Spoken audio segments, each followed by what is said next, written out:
Morning everybody, Silverbolt here, not back for a Transformers review, going to be doing something different today.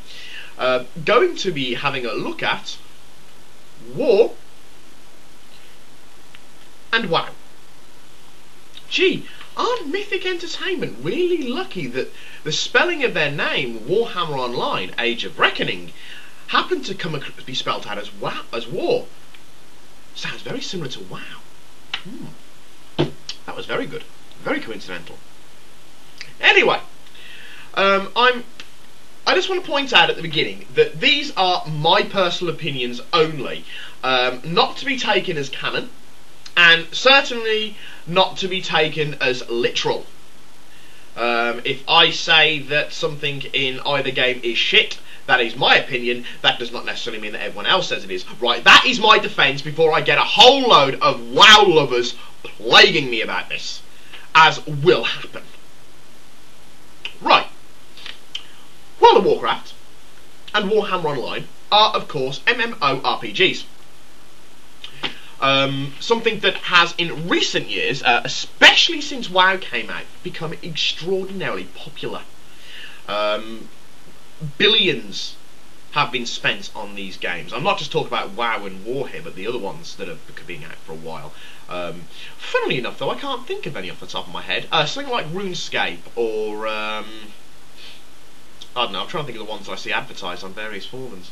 RuneScape definitely comes to mind quite quickly. Right about now, that's the only one. Dark Camelot. There we go. I mean, there are other ones like MMORTSs, which I think Battlefield Earth 2142 had an element to that.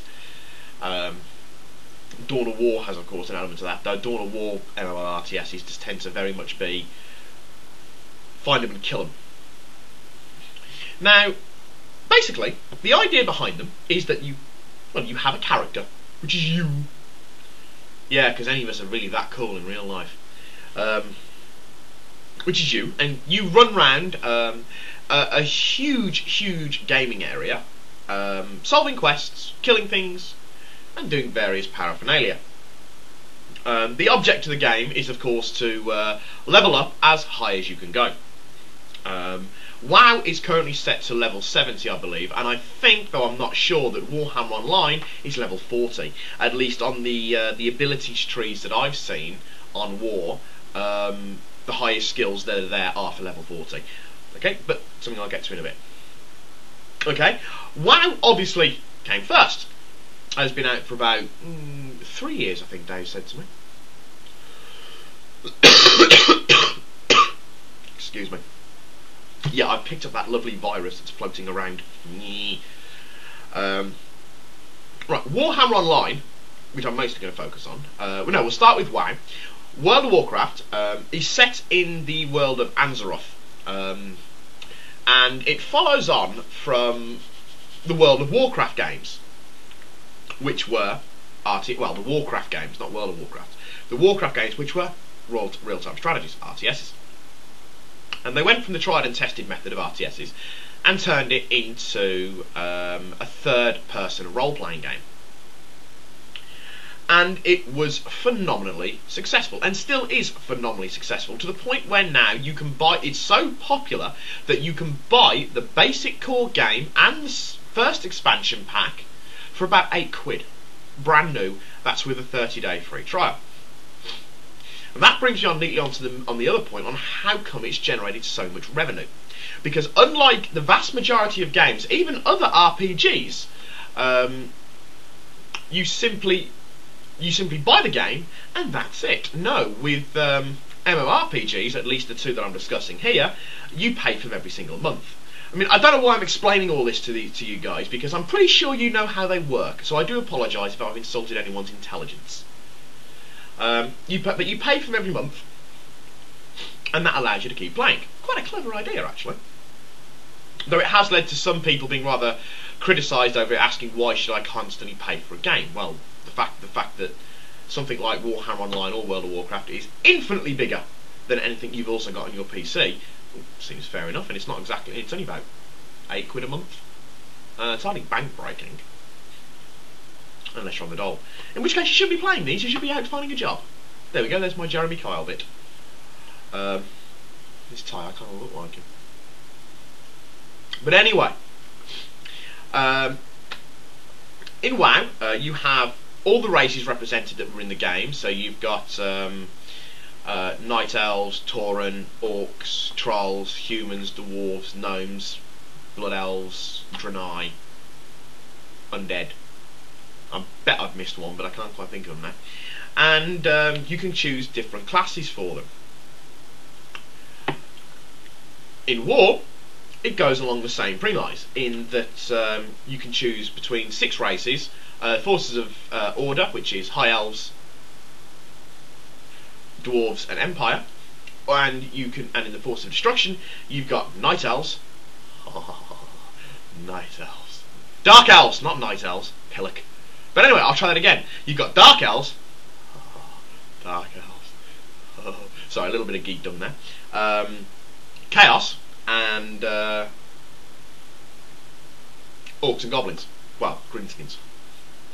And again, you've got various classes for them. Now, you might be thinking, well, Warhammer Online sounds an awful lot like World of Warcraft. And indeed, it has been criticised, Warhammer Online. Mythic have been criticised, saying you've just blatantly ripped off World of Warcraft. Well, my argument to that is World of Warcraft isn't exactly a novel idea. All they've really done is taken something like Dungeons and Dragons, which again uses races, classes, levelings up, items, special items, gold, in gold gaming, right? Dungeons and Dragons started all that 25 years ago.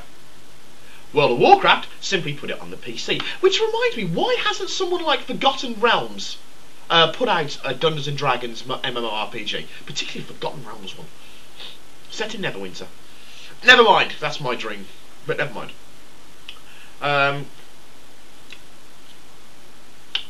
Next point. Graphically, the games are very, very different. Very, very different. I mean, technically they're 2 completely different games anyway, but whether you like it or not, people are going to compare them. So that's what I'm doing. I'm just giving you guys a chance to have a look, to have a listen to me, because it's not like I ever get tired of hearing myself talk. I mean, for God's sake, I'm a salesman. Well, I'm a sales manager. But people are going to compare them, so I'm comparing them. Graphically, World of Warcraft, very cartoony, very true to style to the Warcraft RTS games, so very, very cartoony. You know, for instance, the Night Elves have very over-accentuated ears out to here. I think the Blood Elves do as well, though I haven't actually played with the Blood Elves yet. So you do have that aspect to it.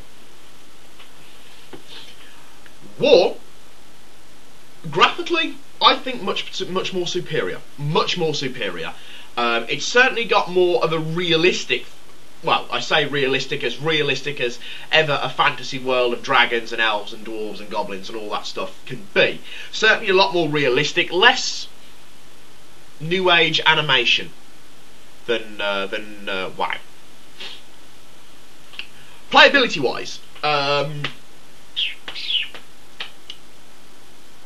both very easy to pick up and play. I do think the Warhammer Online learning curve is slightly harder to pick up than the WoW one, but maybe that's just because I'm more used to WoW. Both lots and lots of fun, lots of killy and all that kind of stuff. Now, a couple of things I also want to mention that WoW definitely has, I think, somewhat in its disfavour, is things like the RBRs and the PvPs. If you go into an RBR instance in Warhammer Online and you are below a level 8, it will give you the hit points and the strength of a level 8 character, but it won't give you the special abilities.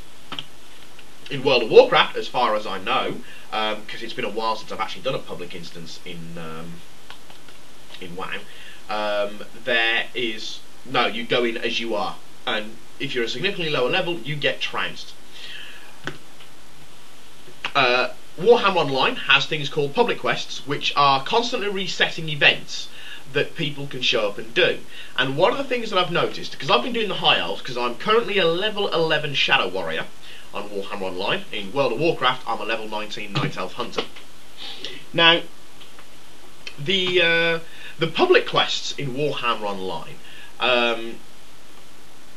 I've noticed that the first two, which is High Elf Chapter 1 and High Elf Chapter 2, a lot of people did. A lot of people did.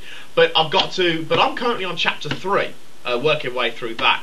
Incidentally, the normal questing, the leveling up quests that you do, they become infinitely more walk. That's something else I'll get to.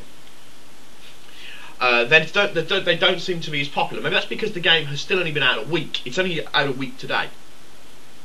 So all the stronger leveling up characters, which is like me, the 10s and the 11s, are only just getting there now. And then the people like the level 13s and 14s who've been playing the beta testing, they've all gone past it. So that's where I think you get a lot of the problems. Now, another thing I've noticed with the public quests, which doesn't happen in WoW, is that on 3 separate occasions now, the public quest has crashed my PC completely. I mean, I've done several of them, so it's only happened a couple of times. Has crashed my PC completely, to the point where I've actually had to turn it off at the mains, because, of course, these kind of games, they use both your internet and they use your computer to run. So it just killed it, and I've had to go, don't turn off and turn back on, which I don't like doing. But, you know, World of Warcraft's got like 3 years worth of experience doing this, so not a surprise.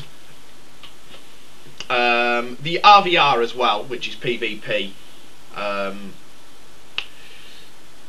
has also crashed my PC, but only the once. Okay, strengths and weaknesses of WoW.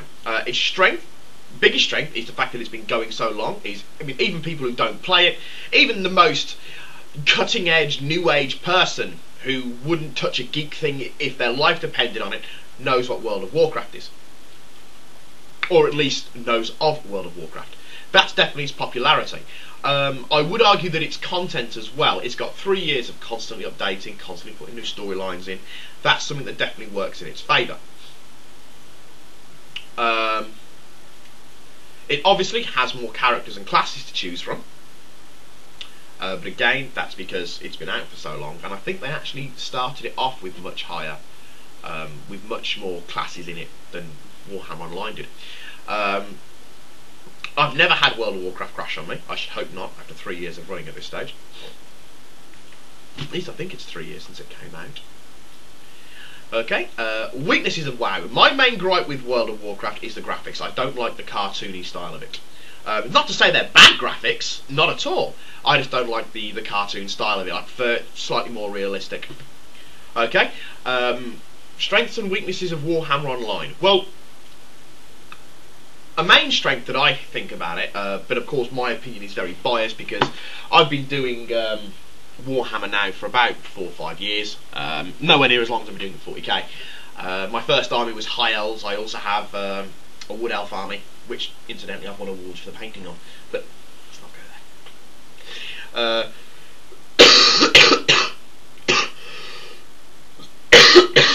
Excuse me. So its main strength, in my opinion, is that it's Warhammer. But then in saying that, WoW has the same strength in that it's Warcraft.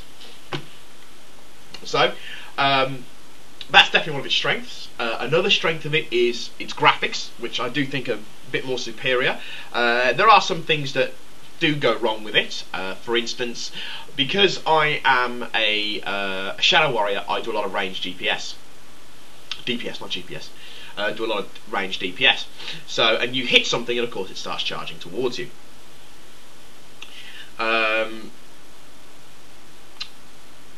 One of the things I've noticed graphically about it is that there are times in Warhammer Online where the game will just stop. And you'll keep shooting, but the creature that you're shooting at hasn't moved until it starts hitting you, and what hasn't happened is the computer hasn't caught up with the fact that it's moved from where it was standing from and it's come to engage you in melee. And so you don't notice that, but I've come to expect it. But you come to, even if it doesn't move, you know it's coming towards you because you've come to expect it. Other things, for instance, that I've noticed, the flying harpies in Warhammer Online, they don't actually change what they're doing when you attack them. They'll come swooping down and they're gliding, and they'll stand there quite still whilst they damage you. So there's no animation for them as of yet, which is probably something that I'll also fix.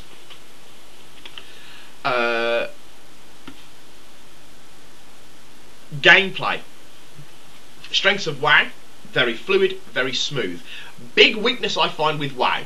For instance, if you are a level 5 creature of pretty much any description, whether you're a tank, whether you're a healer, whether you're a DPS, whether you're a cloth wearer, no, it doesn't matter. If you go up against a level 5, you're going to have difficulty killing it. If you go up against 2 level 5s, when you're a level 5, chances are they're going to kill you. At least that's the thing I've noticed about it. Warhammer Online doesn't work like that. If you are up against something that is the same level as you, you can beat it quite easily. You can beat it quite easily. You can even beat 2 of them quite easily. 3, your chances are you're going to end up respawning. Okay, I'm trying to think what else to go into about it. Preferences. Now, which one do I prefer playing? Which one do I like more? Unfortunately, well, not unfortunately, fortunately, for me that is, it is Warhammer Online. And it's not for the 3/4 naked Dark Elves. Oh, that's what I was going to mention that I noticed, mentioning Dark Elves. Is at the moment there is a much greater percentage of evil characters playing than there is good characters playing, because of course in WoW the lines of which is good and which is evil are very much levelled off. The lines are very blurred on it. In Warhammer it's obvious, the High Elves, the Men and the Dwarves are the good guys, Chaos, Greenskins and Dark Elves are the bad guys. However, I've noticed it, and I've noticed it very much in the RBRs, in that I'd say about 90% of the RBRs that I have gone into, once I was from level 1 up to my current level 11, I'm nearly at level 12, has been very one-sided in the order of Forces of Destruction. Very one-sided. The game does strike me as very imbalanced towards the Forces of Order. For instance, I know I'm in Ulthuan at the moment, so I'm doing the Blighted Isles because I'm an elf, and I do know that destruction very much holds sway. In particular, Dark Elves very much outtake High Elves, very much so. I've noticed that one. In World of Warcraft, from the few RVRs that I actually, or PvPs, whichever one they're calling them, it then seems to be on a much more level setting. But anyway, yes. My preference is Warhammer Online. I will be cancelling my World of Warcraft subscription before they charge me, incidentally. I just like this game more. I want to stick with it, and plus I've got the advantage of starting out with it. You know, I mean, there has been some glitches. The few that I've mentioned, it crashing occasionally. You know, the monsters not moving when they're supposed to, kind of job. Occasionally you'll run through a rock. But, you know, these are things that World of Warcraft had at the start when it started out. And to be honest, I have not noticed any of the major issues that that World of Warcraft had when it first started. I mean, for instance, I've had no problem getting on the server. And I know that there was times when Warhammer Online and World of Warcraft first came out that, well, people couldn't even get on. So, my personal opinion is that Warhammer Online is a better game. Well, no, it's not even...